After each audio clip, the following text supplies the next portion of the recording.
Well, let's get into the stories that we have for today.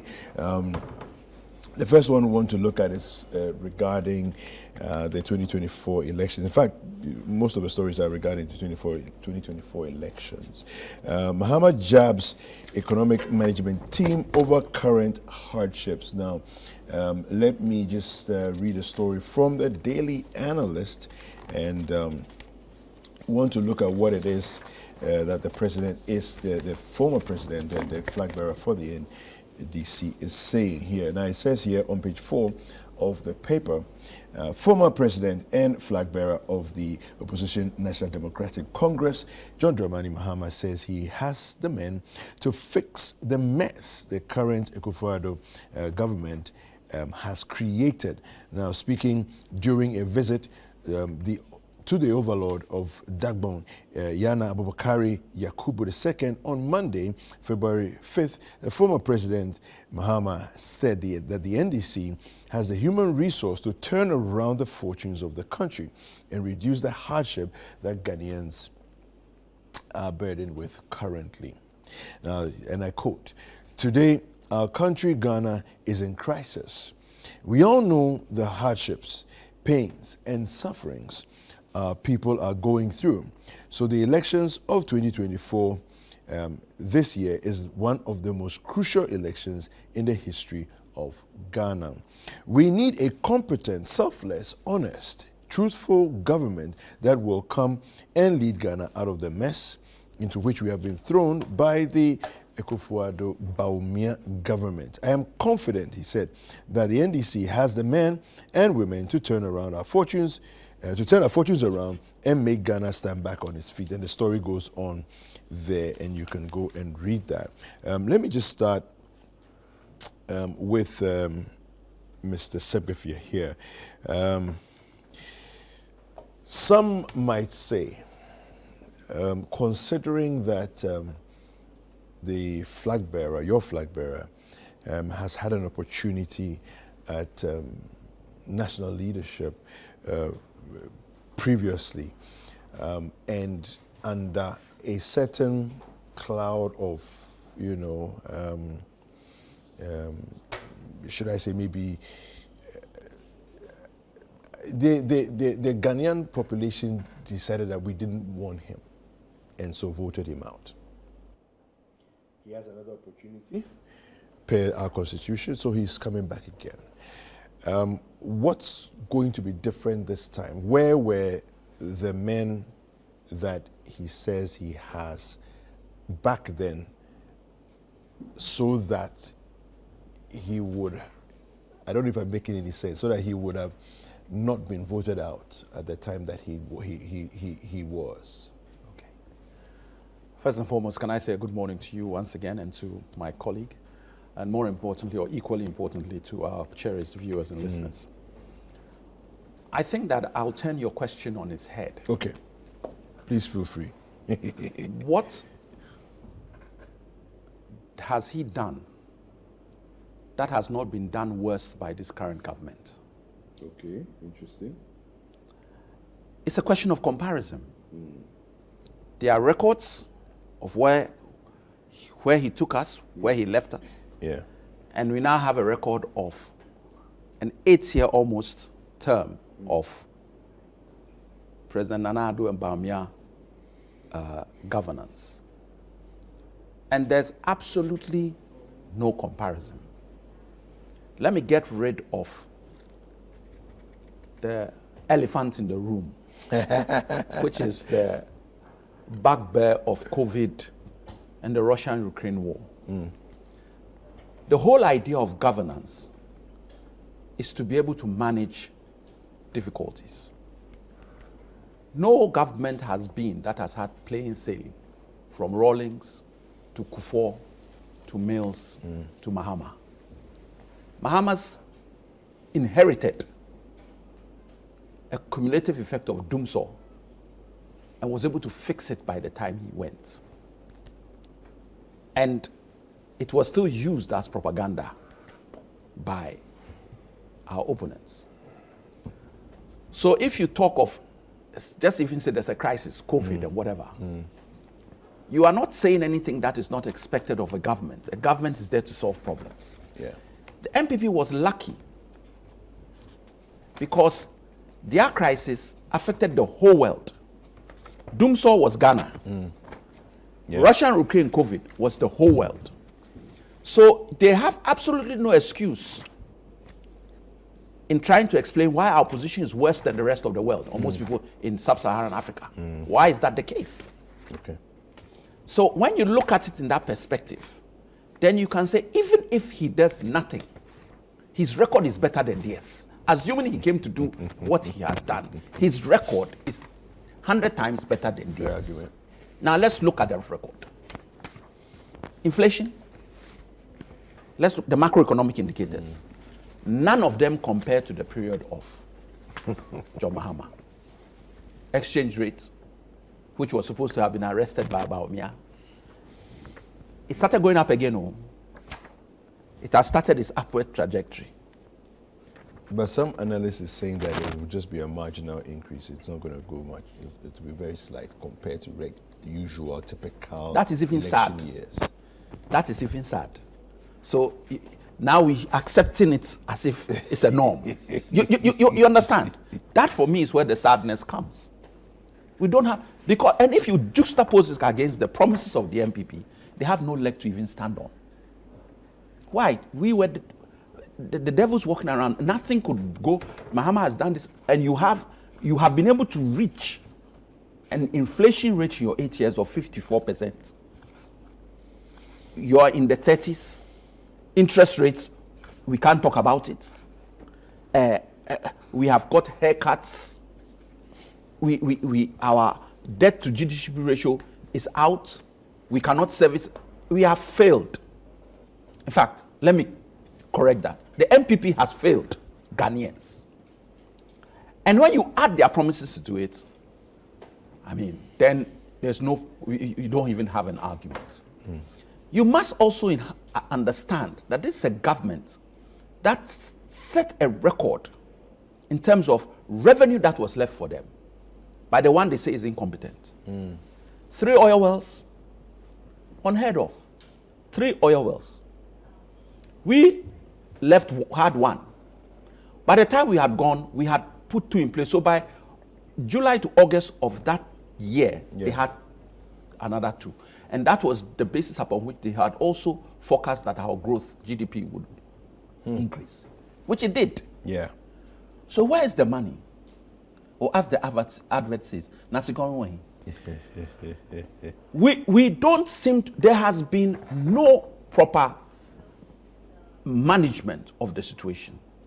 And if you remember, and I heard, when they came into office and they started with the 125, 126 ministers, we started screaming, eh? And he told us that he was in a hurry. Yeah. In a hurry to make our economy reach the levels that we have reached. So, look, we have other topics to deal with. And I can go on and on from people's salaries that haven't been paid, people's positions that have not been confirmed or confirmed, as the case may be. NAPCO people screaming for arrears or their back, this thing. Nurses, allowances, name it. Every sector of our economy, including our pensioners. Recently, there was a program where we watched where certain people who had worked and now were expecting their pensions to be paid, they haven't received 1 kobo. They've applied, they've appealed. Okay. So, which economy are we? Where is the comparison? And name any area and do a comparison, and you see that the NPP, based on the incomes they've held, based on what they promised, has been an abject failure. That is how I see it. Okay. Mr. Thompson. My brother. Listening to Alex, I was just laughing. I was saying, I don't think he's done his checks very well. Okay. Really? If he has, he wouldn't be speaking this way. Really? Yeah. I'll start with inflation. Just take you through this few inflation figures. When President Mahama took over from Atta Mills, Atamil's inflation as at 2012 was 11.9 for the year. It ended with 11.9. Then his own jumped up to 11.67%. 2013. 2014, it was 15.49%. Okay. 2015, 17.15%. And then 2016, 17.45%. I'm taking his first 4 years as against our first 4 years. Let's look at it and let's ask and analyze it very well. Because he says the first 4 years of them was Atamil, so it wasn't him. Okay. Atamil did extremely well when you look at the figures that he put out. And when you look at Mohammed's own, you see how inflation was constantly rising, up to 17%. Then Nana Addo took over. That year that he took over, Nana Addo is the first president under this Fourth Republic that he's taken over, and inflation did not go up before coming down. Immediately he took. Let me give you from Rawlings's time. Under President Rawlings, when he was leaving office in 2000, inflation was 40.24%. That is 2000. Okay. Then President Kufuor took over in 2001. It went to 41.51. So it tells you that it went up, then it dropped to 9.36. Okay. Then it started coming down, going up, coming down. So after Kufuor, when Kufuor was given in 2008, it was 16.49%. Atamils took over in 2009, it rose up to 19.25%. Okay. Then it came down to 10%, went for 1 year, 2011, 8.73%, and then came down to 11.9% before he handed over to Mahama. When Mahama took over, it was 11.19%. He moved it up to 11.67%. Then it started going up 15%, 17.15%, then left it at 17.45%. He has the men, and he did it very well with the men. Then Akufo-Addo took over. It came down to 12.37%. From 17? From 17. Okay. And a constant 4-year period, he maintained it at single digits. 7.81% in 2018, 7.14% in 2019, 2020 was 9.89%, 2021 was 9.99%. 4 constant years, single digit inflation. It's never happened in the history of the Fourth Republic. He should tell me where he got his figures from. And he should go back and do his homework and see that they don't have the men. Now, coming back to other sectors of the economy. Yeah, but Alfred, you've done a 4-year comparison, which seems fair. Yeah. But I think the argument is, at the end of the day, if you did well in your first 4 years, why mess it up in the next 4 years? We all know what has happened. As we speak now, we know there's a global economic crunch. You can't hide from it. And once there's a global economic crunch, it reaches everywhere. If someone is suffering in country A, it will affect you in country B. You see, when we came, yeah. and as doctor said, the fundamentals was very weak. So we started building it up. We didn't finish before all these world economic crises came up. The Ukraine war, the COVID pandemic, the global economic crunch. We didn't finish building the foundation, because when you haven't finished building the foundation, it doesn't become solid as you want it. It doesn't become solid. And that is why we are now working to make sure that we come back to the base where we started from the 12.37%. Once we get there and we start putting the foundation well, everything will start falling in place. And we will make sure that we build it in such a way that it will not be destroyed any longer. Because we keep on working for 8 years. When we finish and NDC takes over for the next 8 years, they destroy everything. Then we have to go back and build upon it. That is what the constance has been. And you can see it from the inflation figures. Okay. So that, I mean, all that is well and good, but then the question that comes is that, so how have others been able to manage the same global crisis better than we have? That is why I told you that once everything has been destroyed and you had to play or come back and rebuild your base. Whilst rebuilding the base, you had this global pandemic. Okay. Whilst rebuilding it, we didn't finish. Okay. And it came in.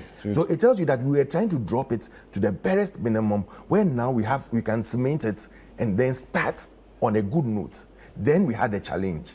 Once it comes in, it will hit you, whether you like it or not, and it will hit you so hard. Now we look at, let's look at just 2016 as against 2019, the 3 or 4 years that we were in. Growth rate, They had 3.4%. We are doing 6.5 in growth. Debt to GDP ratio, theirs was 73.1. We're doing 62.4. Just before, I'm using the rates before the pandemic. Now you look at the budget deficit, it was 9.3 for them. Ours was 4.8. Treasury bill was going for 16.4. We came down as low as 14.7 when we took over. Interest rate 25.5. We came as low as 16%. Exchange rate, the volatility was 9.7. Remind us, you're comparing which years? Which years are you comparing? The first 3 years as against our 3 years. Okay. Then we look at the credit rating. We can leave the agric, growth of agric.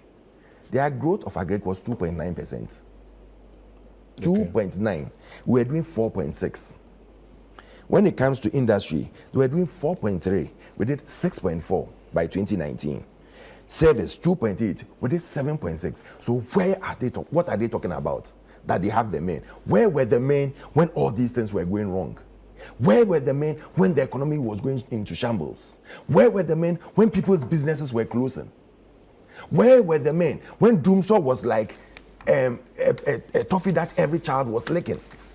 Now he talked about electricity. When Kufuor was leaving office, he added 1,440 megawatts to the generational capacity. And that was why before he was leaving office, you realize that that time of the crisis that happened had gone down.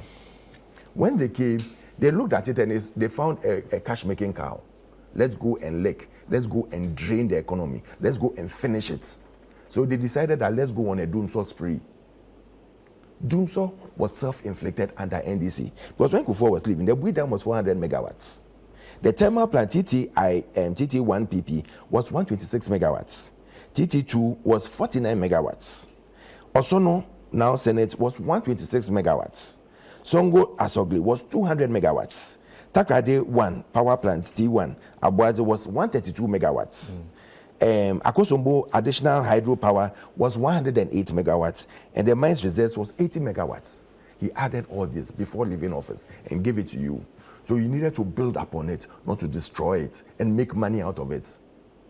You remember when we were going to do the interoperability, they under their government was going to milk this country a whooping $1.2 billion. $1.2 billion. And Dr. Bamia said, no way, this cannot happen. So he took the contract, looked at it again and said, no, someone locally can do it. He took a Ghanaian person, he did it, and it was below $500,000. Below $500,000.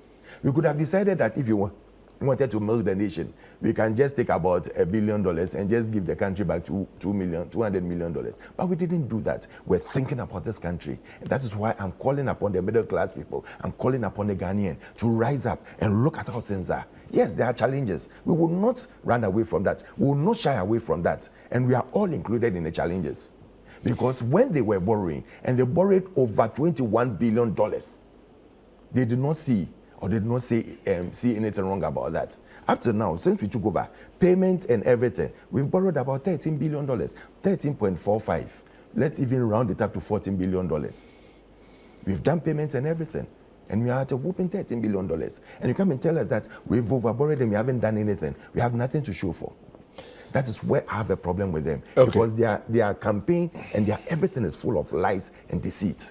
I wanted you to respond to this, that the cocoa tonnage that we produce, because you mentioned about the agri sector having done well. Mm-hmm. Cocoa tonnage that we produce has almost like record lows. Yeah, it's gone down. What's there are two factors to it. One, smuggling, because when we produce this thing, our cocoa beans are the rich type. It's very, very rich and expensive.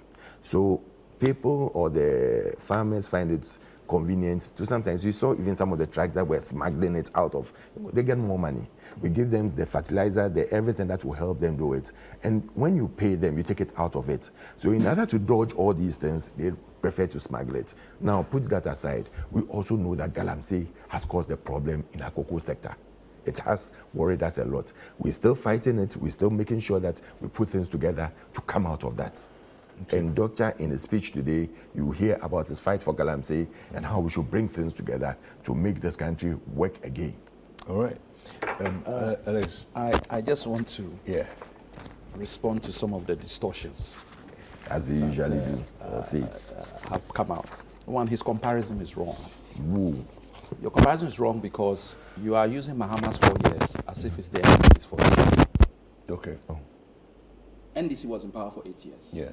It's called Mills Mahama administration. Yeah. Okay.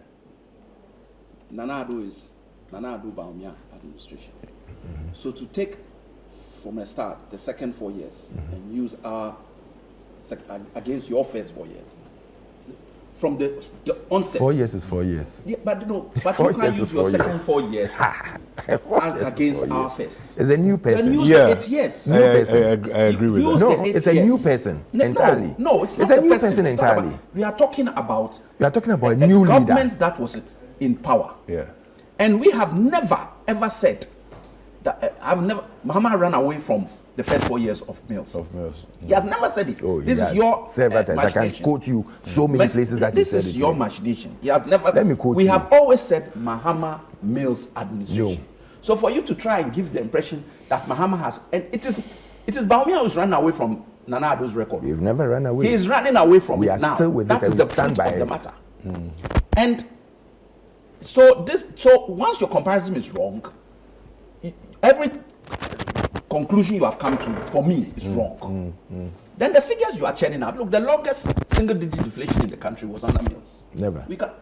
I'm telling you. Go and check. Google it right now. 36 months under Mills administration, the Mills Mahama administration. Yeah. When before was finance Minister, yeah. It's the longest period in Ghana that we've had single-digit inflation. So so the figures you are churning out don't hold water It's never for true. some of us. Now you are talking of inflation, and he conveniently failed to mention where he is now. Okay. Mr. Sebefe, Yes. I'll give you opportunity to wrap up your thoughts on this thing, but we're having a very interesting conversation here on the News Reviews segment, and Mr. Alex Sebefe, the Director of International Relations with the NDC, was making some submissions before we went on a break. Alex. The issue of Kufuor's dealing with Dumsor, has he forgotten that Reku Brody told us that what was brought by Kufuor is toys? Has he forgotten? I remember that. You see, That was for you Akusombo. are trying to distort issues. The good thing about Kufuor was that he started Dam. We finished it, but we gave him credit. We actually, when we went to commission, said he had done that. Have they given us credit for the 2 oil wells we left them? Have they given us credit for Let me deal anything? with your oil world issue. You when I come understand? back. You have had more revenue than anybody. No government has had the revenue you've had. So all these comparisons and fake Hoodwas figures that he's quoting, I'm not taking it all. Go and- You see, the NPP, this issue of, you are going to now look at 4 years. Ghanaians, one of the biggest issues, if you do the research, in how governments win or lose, is the fatigue of an 8-year term. Yeah. It's never mentioned in the fatigue of a 4-year term. So they look, and that is why they say breaking the 8. Well, your whole slogan tells you that the 8 years is what people look at. But all of a sudden, you have decided to segment a 4-year period. When it was a Mills Mahama administration, so the 6 months that Mahama did for Mills, it doesn't count. Mills died in July. Yeah. So you cannot, ours is the one that you cannot even split, because there was a continuum of the two. He was president for the last 6 months of Mills' administration. So we are clear. But let's look at the figures. How come you've forgotten your over 40, 45, 50, 54% inflation rate? You're not talking about that. You're not. So you did all this fantastic thing with inflation. No, but he says that one, we all knew what happened. But it happened to everybody. And why didn't everybody have that? Why? Because you had, he's even gone into the viper's nest to talk about borrowing. The biggest problem of Ghana is borrowing. That's true. We over-borrowed. I agree. So if you mention borrowing and try to quote some figures, the part of the reason why you even got good figures was you were not declaring, you were doing under the table what's it called? Declaration of our debt. Why is our debt so back and the figures got where it was? It's because when the IMF came in, they said, disclose all now. And everything started coming out. You say, no, it was there, but we don't put it. If you say your debt to GDP ratio is at this point, and you haven't declared your full debt, how is your debt to GDP ratio correct? Yeah. So all these figures you are talking about, they don't mean anything. Then we go back to your own Baumia. He said, all these things don't matter. How do you feel in your pocket? Go into the street and ask how Ghanaians are surviving with the cost of living. So if your people have given us a benchmark and we want to use the benchmark, then let's stop talking about macro. But your macro still is not correct. Let me just respond to him. Yeah, briefly, and then go on to talk about what's happening today with Baumia. On the debt issue. Yeah. He should go and check. This so-called under-declaring and everything, the figure I gave him was the figure that was given to IMF and was approved by IMF, putting all the debts together. Yes, with all the payments and everything. When President Kufuor was leaving office, he left them after paying so much debt from the era and worked out for forgiveness and everything, left them a debt of almost $9 billion. $9 billion. When President Mahama was leaving office, he left Ghana a debt of $30 billion. Okay. That is a whooping $21 billion. Okay. And how much? Then now, debt? as we speak, the debt is at about $43 billion. Calculate for yourself and see. Calculate and see. So go and get your facts right. Now, coming back to this oil thing. When we brought oil to Ghana, you remember what they said? It was Ajengo. Today, now you've seen that, oh, you can do more oil wells, make money out of it and hand over. Today, you can see that. So let's talk about this thing. And just to end it all, you know what? Baumia will never run out of this government today or tomorrow. He has his own policies, he has his own direction, he has his own plan. In this government, or in this Fourth Republic, he is one of the vice presidents that has been very visible in everything he's doing. Every vice president has always been quiet and at the back. But because he felt that, listen, when he even went to the extent of doing digitalization, they were the same people who said that, oh, now he's running from economy to digitalization, forgetting that they are intertwined, they are linked. And what was he doing? He was putting this country into another pedestal and also fighting corruption at the same time. Okay, thank you.